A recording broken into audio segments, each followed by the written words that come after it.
finally had this opportunity after playing professionally for so long?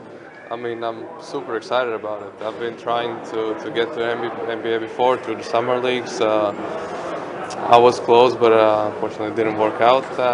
And I'm really happy that New Orleans gave me this chance. Was there anyone else that you were talking to in the NBA, or did the Pelicans kind of just Honestly, I have no idea because it's my agent who's dealing with these things, and usually I tell him like during the season not to bother me with some rumors or some talks, only if it's something serious. And this time it was, and yeah, I was happy to hear that. When did you first learn about this opportunity to come to New Orleans and play for the Pelicans? Well, it was actually a couple weeks ago. It was Friday, I remember, because we had the national team break. I was going back home from Milan, and then he told me.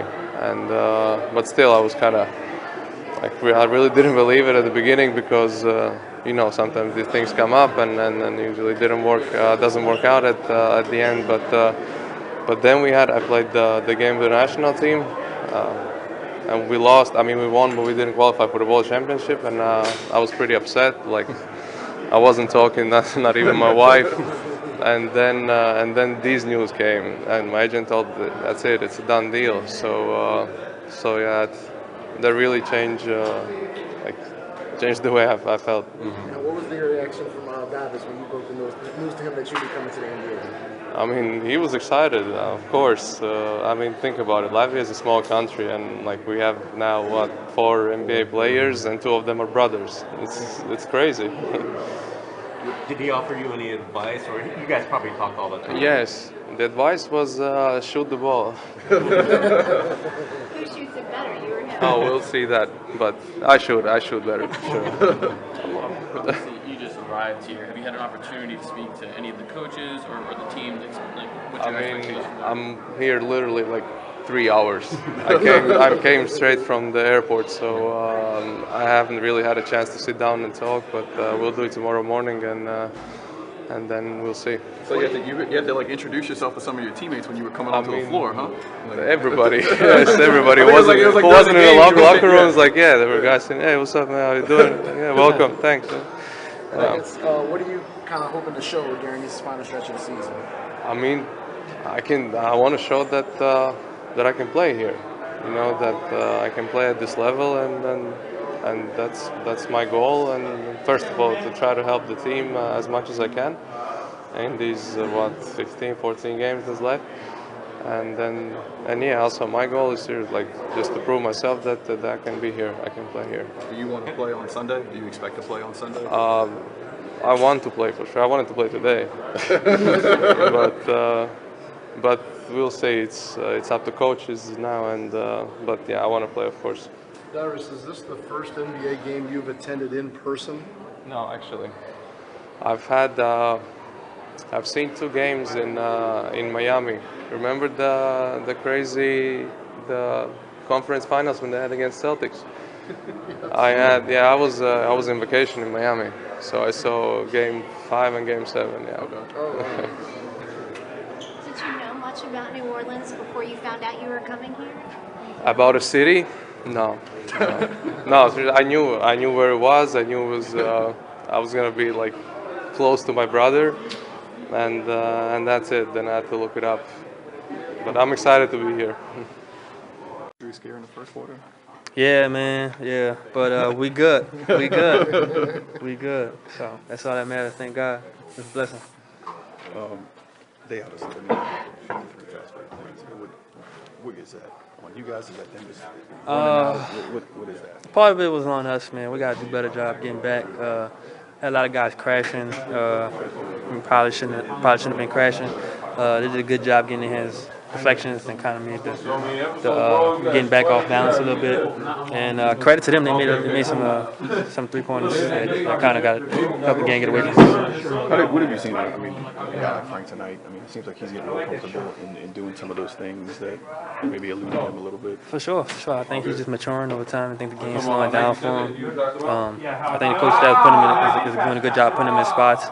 and he's doing well. This first game without Drew, I mean, that's the guy that plays every game, 30+ minutes every night. How much of an adjustment is going to be figuring out how to play without him? It's a big adjustment. Obviously he's scoring, but he gets the guys shots. What he does on the defensive end is such a big help. So it's going to be definitely an adjustment, but I think we got a lot of talent in this room, and we can figure it out.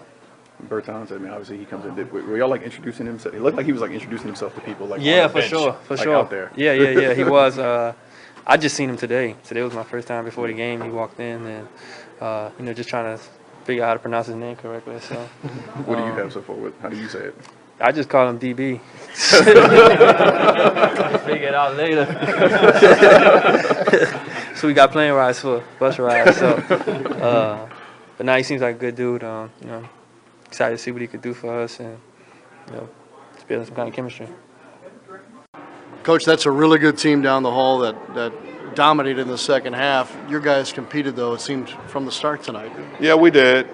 I think they got separation in the middle of that third quarter when they made some three-pointers, and then we didn't finish a couple of shots here and there. So they are really, really good, and you have to try to keep them from getting that separation, and we couldn't do it.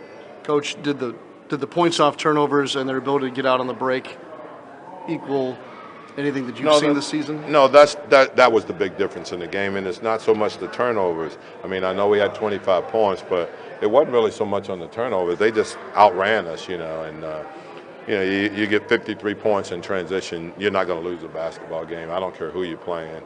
And we had to do a little bit better job. We had to do a lot better job of getting back. I thought when we got back and got them set that we did a pretty good job in our half-court defense, but when you give up 53 in transition, they get 53 transition points, and they're 21 for 30, so that means most of them are wide open shots are landed in the basket. So that was our big problem tonight. Coach, did you see anything of interest from some of the young players that got to play heavy minutes tonight being shorthanded? Yeah, I think you can see Frank's going to be fine. He still continues to improve in all the areas. I thought he was a little short on his shots tonight. Didn't get his legs quite into him, but he shot them with confidence, and I think that's the big thing for us.